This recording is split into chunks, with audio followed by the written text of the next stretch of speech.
Welcome to section 10.2. In this section, we're going to talk about rational exponents. Okay, so to remember, now all of our exponents, instead of being nice whole numbers like they were back in chapter 5, are now going to be fractions. So we need to talk about what does that mean if our exponent is a fraction. All right, so that's objective number 1. What does that mean if we have a fractional exponent?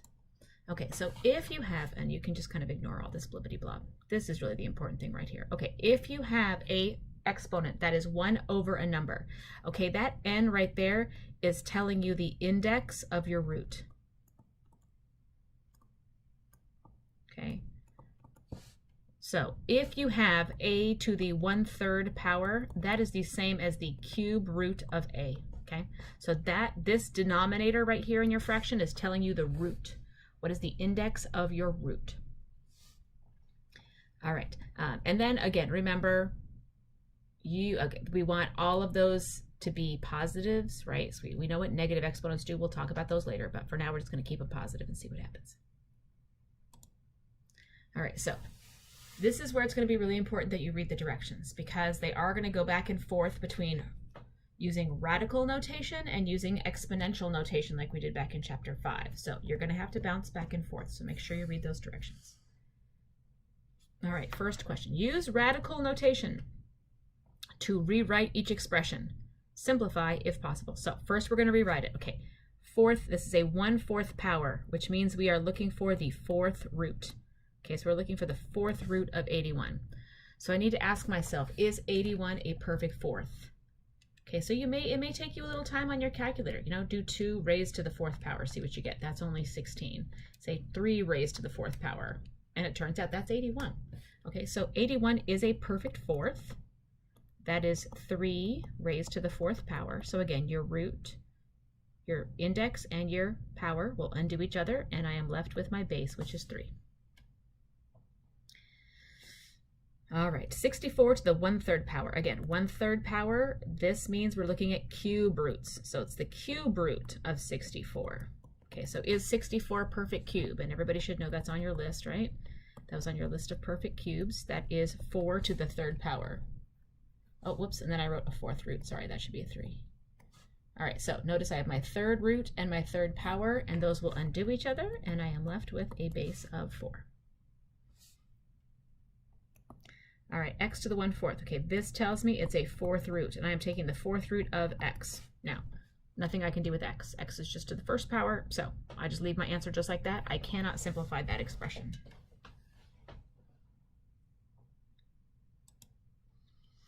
All right, D, same instructions, slightly different problem. -16 to the 1/2. Notice the negative is not in parentheses, so it's not part of the base. So the negative is going to be out in front. Then this tells me I have a square root, right? And my base is 16. So that is the negative of the square root. 16 is a perfect square, that's 4 squared. So my answer is negative, square root and the square undo each other, 4. All right, last one, E. Okay, this out the case. Notice this is in parentheses, right? So everything, this is all what's going to be under the radicand, okay?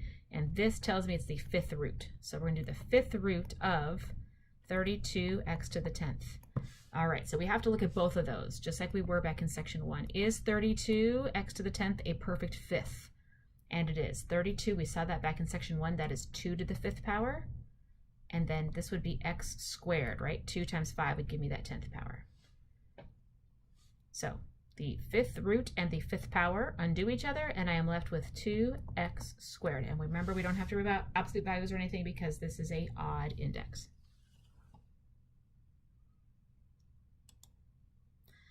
All right, then after you practice a couple of those, they're going to throw in some numerators. All right, so in those numerators in those powers, what does that mean? Okay, the numerator, the easiest way that I can explain it is that m is the numerator, and that's the power on your base, and n is the denominator, and that is the root that you're going to be dealing with, a square root, a cube root, whatever the case may be.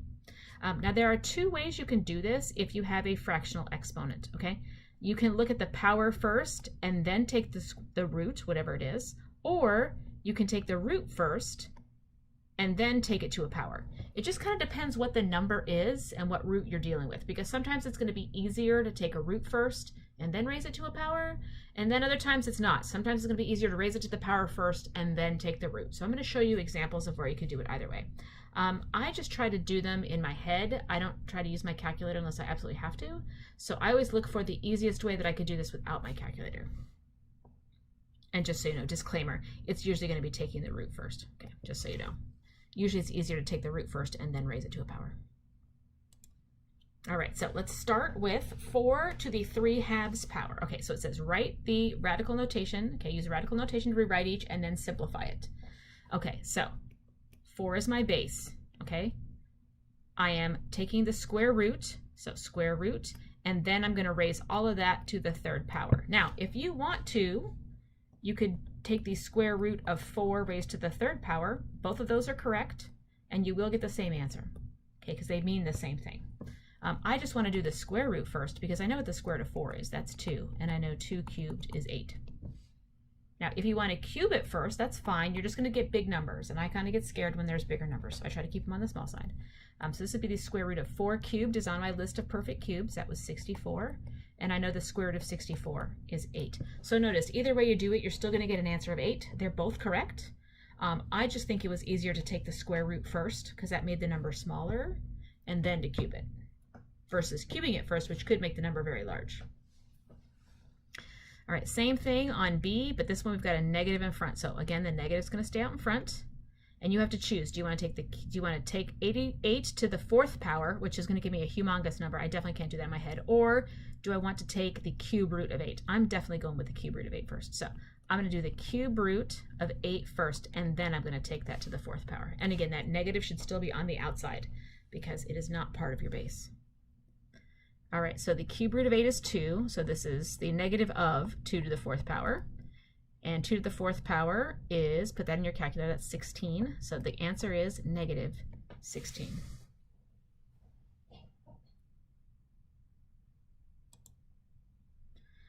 All right, and then once you practice a couple of those, then they're going to put a negative in your fraction. So now you're going to have to remember what that negative exponent rule was from back in chapter 5. All right, so remember, if your exponent is negative, that means you're going to reciprocate the whole thing, right? It's going to be 1 over whatever that is.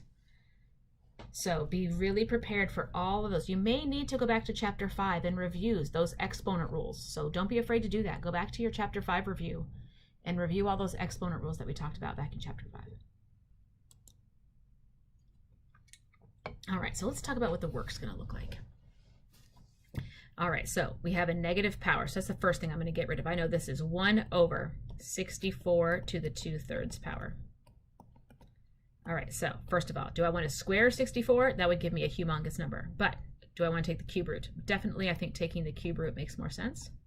So we're going to take the cube root first, and then we're going to square it.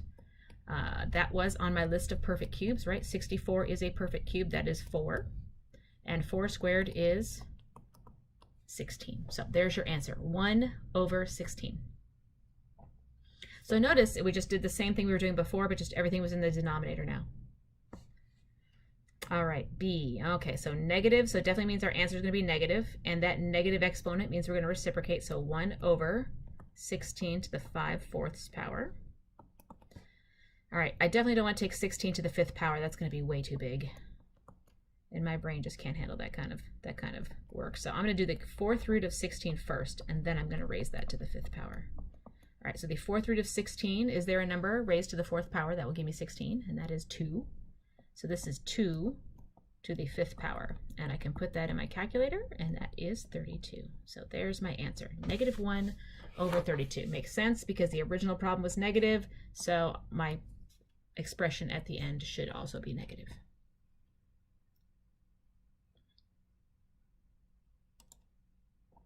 All right, so in objective number 4, they're going to start throwing all these rules together. So you're going to have to use your exponent rules that we used back in chapter 5 together with the new fraction. Now, the rules for chapter number 5 still hold. Okay, everything holds. So here are all those rules that we talked about back in chapter 5. Okay, the product rule still holds. Even if m and n aren't integers, they're fractions, it still works, okay? You still, if you're multiplying like bases, you add the exponents, whether they're fractions or not. So you definitely might need your calculator to do all these fractional operations for you. If you need to add fractions, definitely use your calculator. I'm perfectly okay with that. But all of these rules that we talked about still hold. All right, so let's talk about some of those. Okay, so we have x to the 1/2 times x to the 1/3. All right, so this is the product rule, right? We are going to keep our base and we are going to add our exponents. All right, and like I said, don't be afraid to use your calculator for these if you need to. 1 fraction button 2 plus 1 fraction button 3 gives me 5/6. So this is x to the 5/6 power. Right, and it didn't say we had to write our answer in as a radical, so I'm just going to leave it just like that. Okay, it just says use the properties of exponents to simplify. So that's all I'm doing, not doing anything else. All right, B, this one is a dividing. If we are dividing like bases, we keep the base and we subtract the exponents, numerator minus denominator. So this is 7 to the 1/3 minus 4/3 is -3/3. -3 divided by 3 is 1, right? So this is -1. Which would mean my answer is 1/7. Remember that negative exponent reciprocates your base, so it's going to flip it down to the denominator. All right, we have some negative and some positive, but again, I'm just going to, this is a product rule, right? I'm multiplying like bases, so I'm going to keep my base, and I'm going to add my exponents. Doesn't matter that they're positive or negative, or fractions, doesn't matter. Still works. So keep the base. -4/7 plus 6/7 is 2/7. So there is my final answer, y to the 2/7. So notice exactly the same rules that we were using back in chapter 5. No different. All right, more rules. Here we go. Okay, so this, we have a product inside the parentheses being raised to a power. So this is going to be our power of a product rule, which my students all affectionately call Oprah. So everybody's going to get a power. So the 32 to the 1/5 power is going to get a third power, and the x to the 2/3 is also going to get a third power. All right, and whenever we have a power raised to a power, we always multiply our powers. So this is 32 to the 3/5 power, and this 2/3 times 3 is 2. So that's x squared. All right, and it says to simplify. So we need to simplify all this because this can be simplified, okay? This is the 5th root of 32, and then we're going to cube it. X squared, there's nothing we can do, so we're just going to leave that one. The 5th root of 32 is 2, so this is 2 to the 3rd power, which is 8. So there's my final answer, 8x squared. Remember, always simplify as much as you can. If you can simplify, you should definitely do it. All right, here we got all kinds of stuff going on. Okay, first thing I'm going to do is I'm going to do the product rule in that numerator. Okay, that's 1/4 plus -1/2. I'm not going to do anything with the denominator. Okay, so let's look at this. So that becomes, again, 1/4 plus -1/2 is -1/4. And I could, if I wanted to, I could do the quotient rule right here. Some people might feel more comfortable. I'm just going to use the quotient rule just because I like that rule. So keep the base, subtract numerator minus denominator. So I'm definitely going to get my calculator out for this one, just because I know that I make a lot of mistakes when it comes to fractions. So -1 fraction button 4 minus 2 fraction button 3 gives me -11/12. So I have a negative power, which means it's going to be 1/, right? That negative power reciprocates. So there's my final answer. So as you start adding level of difficulty, there's going to be some times that you're going to be challenged. You're going to really have to think about chapter 5. So I highly encourage you to go back and review all those rules from chapter 5 before you try this homework in section 10.2. All right, so objective 5 is very similar. It's just they're going to have you take the rational exponents and then transform them into radical expressions. So just, again, make sure you're reading the directions on these problems because you might not know what to do unless you read the directions. Okay, so use rational exponents to simplify. Assume that all the variables represent positive real numbers. So because it says all the variables represent positive real numbers, what does that mean?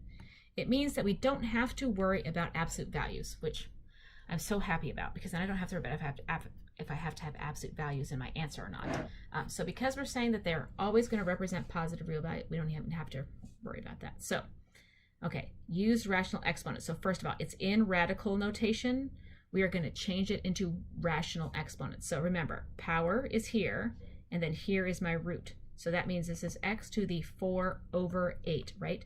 Power root, power root. Okay, what is 4 divided by 8? That is 1/2, right? And what does 1/2 power mean? That means the square root of x. So either of these two answers, okay? This and this are the same thing. But it says use rational exponents to simplify. Maybe they just want x is 1/2. Doesn't really say that our answer has to be in one form or the other. So I'm gonna write down both answers. You know what? Whatever. I'm flexible that way. All right, here we go. 6 to the 25th. Now, this one is interesting. This is 25 to the 1/6 power. But 25, you can actually play with 25, okay? What is 25? 25 is 5 to the 2nd power. So notice I can kind of manipulate it just a tad. And then this would give me 5, and then I have power to a power, so I'm going to multiply those powers. So that's the 2/6 power, and 2/6 is the same as 1/3. So this is the cube root of 5. So again, either one of those answers would work.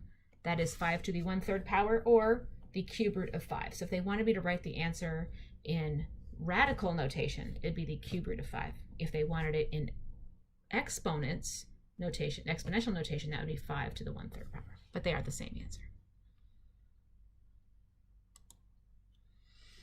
All right, use rational exponents to write each as a single radical expression. Okay, so first of all, it tells us to use rational exponents. So that's the first thing we're going to do. Okay, so this is x to the 1/2 times x to the 1/4. Okay, so we took what the radicals mean, changed them into rational exponents. Okay, this I have like bases, so I'm going to keep the base, I'm going to add the exponents. So I get x to the 3/4. And again, use your calculator if you want to, if you really have a hard time with fractions. All right, so there's my answer in rational exponents, but it says write it as a single radical expression. So that means they definitely want the answer written with a root. Okay, so again, this is going to be a 4th root, so 4th root of x cubed. So there is the answer they absolutely want. It has to be written. And that 4 out there looks really big. You know what? Let me rewrite that. That's the 4th root. Let me write it. There we go. Now it looks a bit more comparable. Okay. So 4th root of x to the 3rd power. All right. B, put a little star next to B. This one is a little crazy. This one really is going to make you think outside the box. There are going to be maybe, sort of, kind of, maybe one of these on your test.